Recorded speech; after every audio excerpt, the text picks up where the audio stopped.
Hello friends, ओम श्री गणेशाय नमः। आप सभी का स्वागत है आपके अपने यूट्यूब चैनल पर। फ्रेंड्स, आज हम आपको इस वीडियो में बताने जा रहे हैं पद्म पुराण के अनुसार वैशाख मास महात्म के द्वितीय अध्याय के बारे में। फ्रेंड्स, वीडियो शुरू करने से पहले आपसे रिक्वेस्ट है, अगर आप हमारे चैनल पर नए हैं और आपने अभी तक चैनल को सब्सक्राइब नहीं किया है तो प्लीज सब्सक्राइब कीजिएगा चैनल को, साथ ही प्रेस कीजिएगा बेल आइकन को, जिससे नए वीडियो से रिलेटेड नोटिफिकेशन आपको तुरंत प्राप्त हो सके। और वीडियो पसंद आने पर वीडियो को लाइक और शेयर जरूर कीजिएगा ताकि सभी भक्तों को इस वीडियो का लाभ प्राप्त हो सके। और कमेंट बॉक्स में जय श्री कृष्णा जरूर लिखिएगा।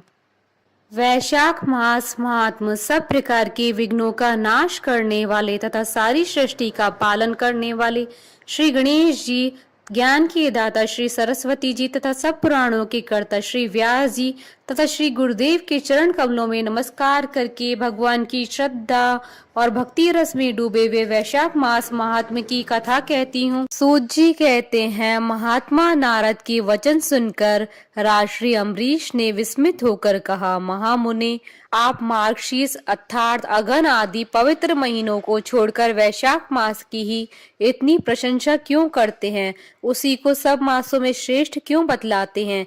यदि माधव मास सबसे श्रेष्ठ और भगवान लक्ष्मीपति को अधिक प्रिय है तो उस समय स्नान करने की क्या विधि है? वैशाख मास में किस वस्तु का दान, कौन सी तपस्या तथा किस देवता का पूजन करना चाहिए? कृपा निधि, उस समय किए जाने वाले पुण्य कर्म का आप मुझे उपदेश कीजिए। सदगुरु के मुख से उपदेश की प्राप्ति दुर्लभ होती है। उत्तम देश और काल का मिलना भी बड़ा कठिन होता है। राज्य प्राप्ति आदि दूसरे कोई भी भाव हमारे हृदय को इतनी शीतलता नहीं प्रदान करते जितनी कि आपका यह समागम। नारद जी ने कहा, राजन सुनो, मैं संसार के हित के लिए तुमसे माधव मास की विधि का वर्णन करता हूँ। जैसा कि पूर्व काल में ब्रह्मा जी ने बतलाया था, पहले तो जीव का भारतवर्ष में जन्म होना ही दुर्लभ है, उससे भी अधिक दुर्लभ है वहाँ मनुष्य की योनि में जन्म।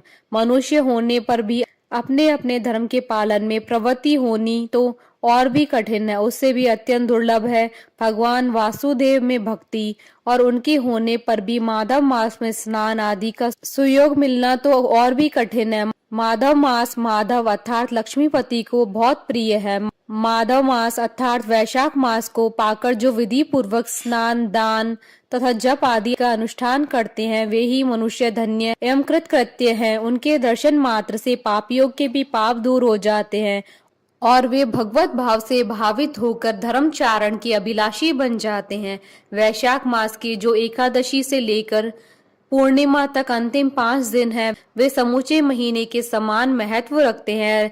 हे राजेंद्र, जिन लोगों ने वैशाख मास में भली भांति के उपचारों द्वारा मधु दैत्य के मारने वाले भगवान लक्ष्मीपति का पूजन कर लिया, उन्होंने अपने जन्म का फल पा लिया। भला कौन सी ऐसी अत्यंत दुर्लभ वस्तु है जो वैशाख के स्नान तथा विधि पूर्वक भगवान की पूजन से नहीं प्राप्त होती? जिन्होंने दान, होम, जप, तीर्थ में प्राण त्याग तथा संपूर्ण पापों का नाश करने वाले भगवान श्री नारायण का ध्यान नहीं किया, उन मनुष्य का जन्म इस संसार में व्यर्थ ही समझना चाहिए।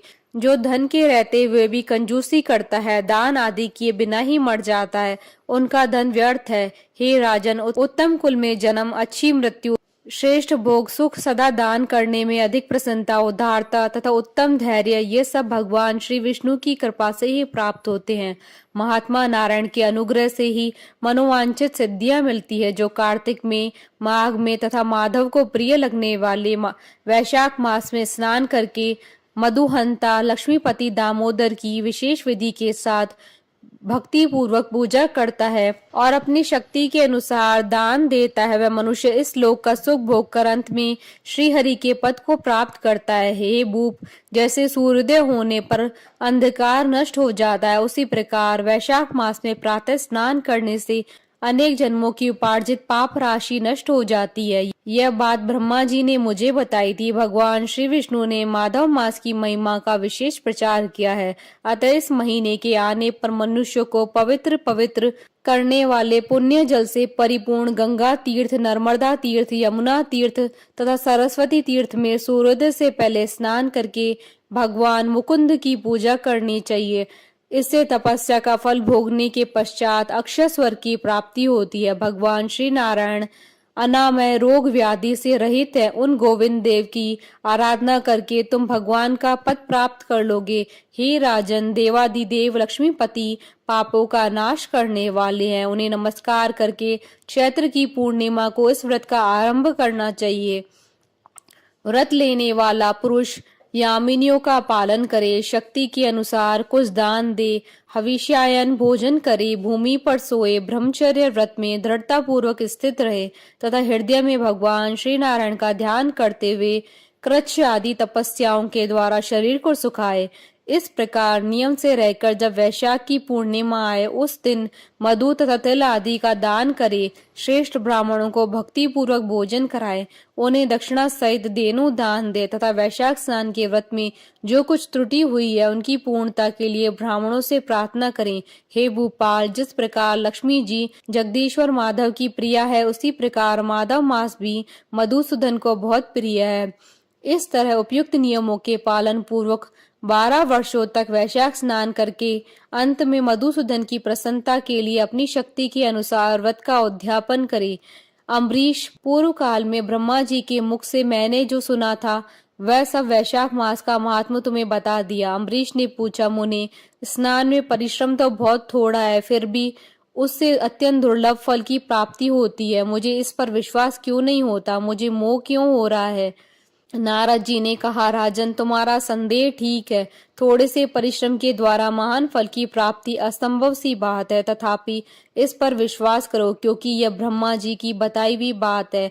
धर्म की गति सूक्ष्म होती है, उसे समझने में बड़े बड़े पुरुषों को भी कठिनाई होती है। श्री हरि की शक्ति अचिंत्य है, उनकी कृति में विद्वानों को भी मोह हो जाता है। विश्वामित्र आदि क्षत्रिय थे, किंतु धर्म का अधिक अनुष्ठान करने के कारण वे ब्राह्मणत्व को प्राप्त हो गए। अतः धर्म की गति अत्यंत सूक्ष्म है। हे भूपाल, तुमने सुना होगा अजामिल अपनी धर्म पत्नी का परित्याग करके सदा पाप के मार्ग पर ही चलता था, तथापि मृत्यु के समय उसने केवल पुत्र के स्नेहवश नारायण कहकर पुकारा। पुत्र का चिंतन करके नारायण का नाम लिया, किंतु इतने से ही उनको अत्यंत दुर्लभ पद की प्राप्ति हुई। जैसे अनिच्छा पूर्वक भी यदि आग का स्पर्श किया जाए तो वह शरीर को जलाती है, उसी प्रकार किसी दूसरे निमित्त से ही भी यदि श्री गोविंद का नामोच्चारण किया जाए तो वह पाप राशि को भस्म कर डालता है। जीव विचित्र है, जीवों की भावनाएं विचित्र है, कर्म विचित्र है तथा कर्मों की शक्तियां भी विचित्र है। शास्त्र में जिसका महान फल बताया गया हो वही कर्म महान है, फिर वह अल्प परिश्रम साध्य हो या अधिक परिश्रम साध्य। छोटी सी वस्तु से बड़ी वस्तु का नाश होता देखा जाता है। जरा सी चिंगारी से बोझ के बोझ तिनके स्वाहा हो जाते हैं। जो श्री कृष्ण के भक्त हैं उनके अनजाने में ही किए हुए हजारों हत्याओं से युक्त भयंकर पातक तथा चोरी आदि पाप भी नष्ट हो जाते हैं। वीर, जिसके हृदय में भगवान श्री विष्णु की भक्ति है, वह विद्वान पुरुष यदि थोड़ा सा भी पुण्य कार्य करता है तो वह अक्षय फल देने वाला होता है। अतः माधव मास में माधव की भक्ति पूर्वक आराधना करके मनुष्य अपनी मनोवांछित कामनाओं को प्राप्त कर लेता है। इस विषय में संदेह नहीं करना चाहिए। शास्त्रोक्त विधि से किया जाने वाला छोटे से छोटा कर्म क्यों न हो, उसके द्वारा बड़े से बड़ा पाप भी क्षय हो जाता है तथा उत्तम कर्म की वृद्धि होने लगती है। हे राजन, भाव तथा भक्ति दोनों की अधिकता से फल में अधिकता होती है। धर्म की गति सूक्ष्म है, वह कई प्रकारों से जानी जाती है। महाराज, जो भाव से हीन है, जिसके हृदय में उत्तम भाव एवं भगवान की भक्ति नहीं है, वह अच्छे देश तथा काल में जाकर भी जीवन भर पवित्र गंगा जल से नहाता और दान देता रहे तो भी कभी शुद्ध नहीं हो सकता है, ऐसा मेरा विचार है। अतः अपने हृदय कमल में शुद्ध भाव की स्थापना करके वैशाख मास में प्रातः काल स्नान करने वाला जो विशुद्ध चित्त पुरुष भक्ति पूर्वक भगवान लक्ष्मीपति की पूजा करता है, उसके पुण्य का वर्णन करने की शक्ति मुझ में नहीं है। अतः हे भूपाल, तुम वैशाख मास के फल के विषय में विश्वास करो। छोटा सा शुभ कर्म भी सैकड़ों पाप कर्मों को नाश करने वाला होता है। जैसे हरि नाम के भय से राशि राशि के पाप नष्ट हो जाते हैं, उसी प्रकार सूर्य के मेष राशि पर स्थित होने के समय प्रातः स्नान करने से तथा तीर्थ में भगवान की स्तुति करने से भी समस्त पापों का नाश हो जाता है।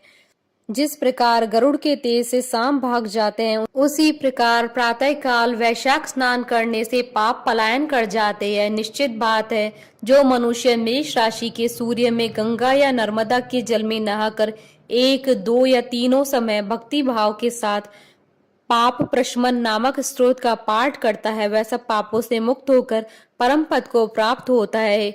अम्बरीश, इस प्रकार मैंने थोड़े में ये वैशाख स्नान का सारा महात्म्य सुना दिया। अब और क्या सुनना चाहते हो? इति श्री वैशाख मास द्वितीय अध्याय संपूर्ण। बोलिए भगवान विष्णु की जय, सनातन धर्म की जय।